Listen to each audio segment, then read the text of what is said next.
വളരെ ദുഃഖിപ്പിക്കുന്ന ഒരു കാഴ്ചയാണ് തിരുവനന്തപുരം SCT ആശുപത്രിയിലെ തീവ്രപരിചരണ വിഭാഗത്തിന് മുന്നിൽ കാണാൻ കഴിയുന്നത്. ഒരു മാസമായി ഒരച്ഛനും അമ്മയും അവിടെ കാത്തിരിപ്പുണ്ട്.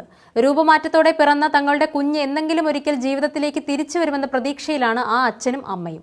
പക്ഷേ ഊണും ഉറക്കവും ഇല്ലാതെ ജോലിക്ക് പോകാതെയും എത്ര നാൾ അവർ ഇങ്ങനെ കാത്തിരിക്കും? ഇപ്പോഴും ആർക്കും വ്യക്തമായ മറുപടിയില്ല. കുഞ്ഞ് ആരോഗ്യസ്ഥിതി വീണ്ടെടുക്കാൻ ഏറെ സമയമെടുക്കുമെന്ന് മാത്രമാണ് ഡോക്ടർമാർ പറയുന്നത്. ഓക്സിജൻ മാസ്ക് ഉപയോഗിച്ചാണ് ഇപ്പോഴും ആ കുഞ്ഞ് ശ്വസിക്കുന്നത്. മാത്രമല്ല ന്യൂമോണിയ വിട്ടുമാറിയിട്ടുമില്ല. കുഞ്ഞ് ജനിച്ച നാൾ മുതൽ തുടങ്ങിയതാണ് ഈ ദുരിതം. 2024 നവംബർ 8-നായിരുന്നു ജനനം. 3 മാസം കഴിഞ്ഞിട്ടും ആരോഗ്യസ്ഥിതി മെച്ചപ്പെട്ടിട്ടില്ല.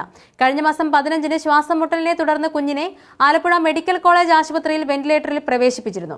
17-ന് തിരുവനന്തപുരം SCTയിലേക്കും മാറ്റി.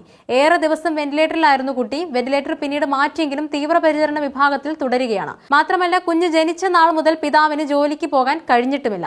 സന്നദ്ധ സംഘടനകൾ നൽകുന്ന ഭക്ഷണമാണ് ആശുപത്രിയിൽ മാതാപിതാക്കളുടെ വിശപ്പകറ്റുന്നത്.